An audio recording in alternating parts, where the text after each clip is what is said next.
Y'all ready to watch a movie with a Dollar Tree budget? A woman named Karen scrubs away a Black Lives Matter chalk drawing, determined to erase every trace, fulfilling her namesake.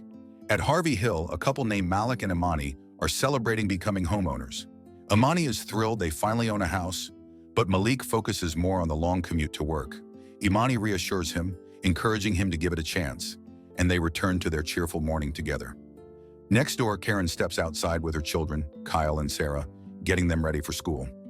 As she checks the mailbox, she notices Malik and Imani moving in. Karen's fake ass waves hello to them, watching them settle into their new home. Another neighbor, Jan, stops by to talk to Karen, mentioning how happy she is to see some diversity in the neighborhood because her half-Asian self ain't really it.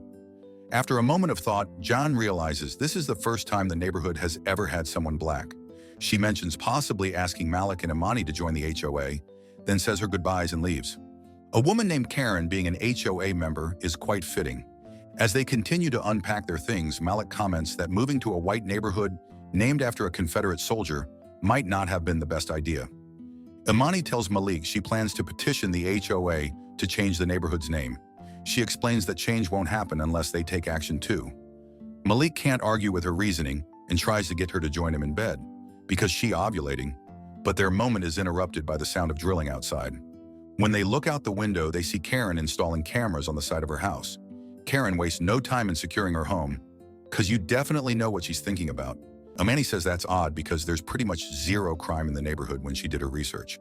The next morning, Imani wishes Malik a good day at work as he heads out to his car. Just as he's about to get in, Karen walks over to say hello. Malik offers Karen a handshake, but she refuses, saying she doesn't shake hands since she's a germaphobe. Has the bitch ever heard of a fist bump? He mentions noticing her putting up cameras, and Karen immediately assumes he was scoping out her house. She says she's a broke ass. She tries to laugh it off as a joke, but Malik doesn't find it amusing. Before leaving, Karen reminds Malik that the HOA handbook requires trash cans to be removed from the curb right after trash pickup. Bitch, then move your white trash back to your house and off the driveway. Later, Karen has lunch with her friend Beth. Karen's brother Mike stops by briefly to say hello, and after he leaves, Beth comments on how fine Mike is, and she says he can read her Miranda rights anytime. Girl, that ain't even a fine-ass cop. Your standards are in hell. The conversation shifts to Karen's new neighbors. The moment Karen mentions they're black, Beth's eyes get so large it almost pops out of her sockets, especially when Karen brings up the trash can being left at the curb. Just then, a couple of black men nearby laugh at something in their conversation, and Karen decides to step in. She walks over and tells them to keep it down or she'll get the manager. And then, true to her name, the moment they laugh again, she marches past them to find the manager. Shockingly, the manager actually kicks the men out, causing them to get pissed at Karen through the window. I just know that restaurant's favorite seasoning is mayonnaise. When Malik gets home from work, he sits in his car, smokes some salad, and listens to music to unwind. Karen suddenly appears and knocks on his window because she can't mind her own business. When he rolls it down, she points out that she knows his wife doesn't know he's smoking weed. She tells him she'd prefer if he smoked somewhere else so her kids wouldn't see. Bitch, you look like you smoke meth with a face like that. Then she casually asks him why he and Imani chose to move into this neighborhood. Malik explains to Karen that they moved to be closer to the city. Karen responds by saying they're infiltrating suburban neighborhoods. She asks him what he does for a living, and Malik tells her he runs a community center. Karen says she's proud of his work, and when Malik asks what she does, she explains she's a stay-at-home mom and that her husband recently passed away. I just knew that bitch was jobless with how much time she got not minding her own business. When Karen asks about Imani, Malik points out that she's asking a lot of questions.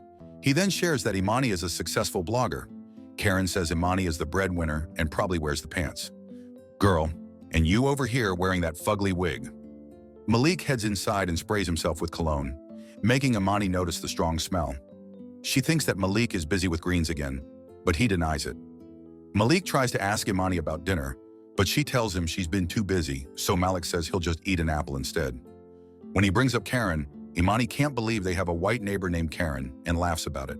Malik tells her that his conversations with Karen have been far from pleasant, but Imani brushes it off, saying they'll just keep an eye on her. Later, Malik and Imani head to their room to release some milk, unaware that Kyle is watching them from his bedroom window. Kyle into sisters or brothers, but we know he an ally. Karen notices Kyle staring and comes over to see what's caught his attention. She sends him downstairs immediately but stays by the window herself, watching them. She seems flustered and even a little turned on. Karen doesn't stop watching until Sarah calls her, prompting her to shut the window. That night, Malik and Imani are in bed when they hear a loud noise outside. Malik grabs his gun and they go out to investigate. They find a dog rummaging through their trash and laugh about it. But then they notice one of Karen's cameras is pointed directly at their house. Inside her living room, Karen is sitting on the couch, eating popcorn, and watching them through the camera feed, which feels highly invasive and likely illegal. This movie is starting to seem very familiar. Lakeview Terrace, anyone? The next night, Imani decides to address the issue. She heads to Karen's house and introduces herself, bringing a homemade pecan pie. Imani points out the camera aimed at their house, and Karen says she'll handle it. Karen then mentions they should put up curtains because her son saw them being intimate. Before Imani can respond, Karen shuts the door in her face. She then goes to the kitchen and throws the pie in the trash. See, you should have gotten her a pumpkin pie because she a basic white bitch. Back at their house, Imani and Malik put up curtains, and Imani jokes that Karen might have a thing for Malik. Malik assures Imani that he would never look at another woman, let alone a pasty meth head. The next morning, while Malik is cleaning his car, Kyle is outside playing basketball. Malik joins him for a quick game, and they introduce themselves. They start playing together, but Karen comes outside shortly after. Suddenly, Karen seems unusually friendly and asks Malik if he can help her with her car. She starts rubbing his arm while talking to him, and when Malik accidentally spills some antifreeze, Karen invites him inside her house. While in her house, Malik goes to use the bathroom and notices a room filled with camera monitors showing his house. In the bathroom, he also spots a collection of Confederate memorabilia and family history of racist white men, which makes him uncomfortable. Malik quickly leaves, and Karen tells him he's welcome anytime, but he rushes home to Imani. He tells her everything he saw inside Karen's house, and Imani decides they need to do something about it. Soon after, Imani sets up their own security cameras, attracting Karen's attention. Later, during an HOA meeting, they agree to increase HOA fees by $100. That's criminal. Karen brings up Malik and Imani to the other board members, saying that her son saw Imani undressing and that she caught Malik smoking salad. She says that letting a black couple into the neighborhood will lead to worse things, like prostitutes, drugs, and black babies, but the others don't agree with her whack statement. Karen later talks to Imani and compliments her people for coming up with the coolest names, making an insensitive and tone-deaf comment. Imani isn't up for a conversation and mentions she's busy since she and Malik are having a housewarming party on Saturday. Karen manages to invite herself to the party, continuing to insert herself into their lives. On Saturday, Karen shows up to Malik and Imani's housewarming party with a fruitcake. Dead. Of course there's raisins in it. Karen sees Imani working in the kitchen, and the whitey purposefully says, "There she is, slaving away in the kitchen." One of the guests happens to be the man Karen got kicked out of the restaurant earlier, adding tension to the gathering. When Karen sits down to mingle, she hears the group saying, "Black lives matter," but Karen says all lives matter. Bitch, kick out this raisin potato salad ass out of here. There's a lot of back and forth racist shit she spews that gets tiring to hear. Some of the other guests try to educate her about oppression, but Karen responds by saying they should go back to Africa. The remark is the last straw for Malik and Imani, who tell Karen to leave immediately. She said she ain't a racist. If you're not a racist, then I'm a skinny petite bitch. After the party, Malik and Imani argue about how they handled the situation with Karen. Their discussion grows heated, leading to a deeper conversation about their personal issues, about how Imani isn't ready to have a child because they're not financially stable. Emasculated, Malik goes for a long walk to cool off, smoking along the way. He crosses paths with Karen, who says they need to move on from slavery. Malik calls her out, telling her it's clear she has a problem with black people. Despite her attempt to apologize, Karen continues to make racist remarks while trying to flirt with him. I just know this hoe into race play. The next day, Karen comes home and notices that Malik and Imani put their trash can by the road a day early. She knocks it over and runs back into her house like a little bitch. When Imani comes out and sees the mess, she assumes stray dogs are to blame. While outside, Sarah comes over to talk. Imani introduces herself, and they strike up a friendly conversation. Sarah mentions that her third-grade boyfriend is black and admits that Karen doesn't like black people. She also points out that Karen doesn't like Imani specifically. Their conversation is interrupted when Karen comes outside to retrieve Sarah. Karen tells Imani to leave her family alone before taking Sarah back inside. The way Taryn Manning is so good at playing this part is making me give her the side eye. Later, Karen picks up some trash down the road and confronts a group of men, demanding to see their IDs to prove they live in the neighborhood. When the men stand up for themselves and record her, Karen calls Mike, claiming they're scaring her. Mike turns out to be just as racist as Karen. He arrests all 3 men Karen reported, despite his rookie partner trying to reason with him. Imani drives by and films as the arrests happen, and later that evening, tells Malik she wants to sell the house. Meanwhile, Karen watches them eat dinner through their window. Malik tells Imani they won't run, but Imani insists she doesn't want to live next door to stank body odor anymore. When she decides to drop the topic, Malik senses their tension growing. The next day, Karen meets with Mike and tells him she wants Malik and Imani out of the neighborhood, lying to his ass saying those arrested people were scoping out the neighborhood. Later, Karen attends an HOA meeting where she's told she's no longer in charge. It turns out one of the boys she had arrested is the son of a civil rights attorney living in the neighborhood.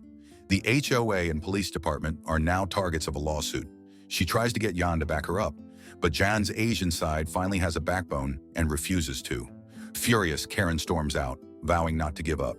That night, Imani watches the news report about the lawsuit, while Karen sees the same story and completely loses her composure, retreating to the bathroom in a panic.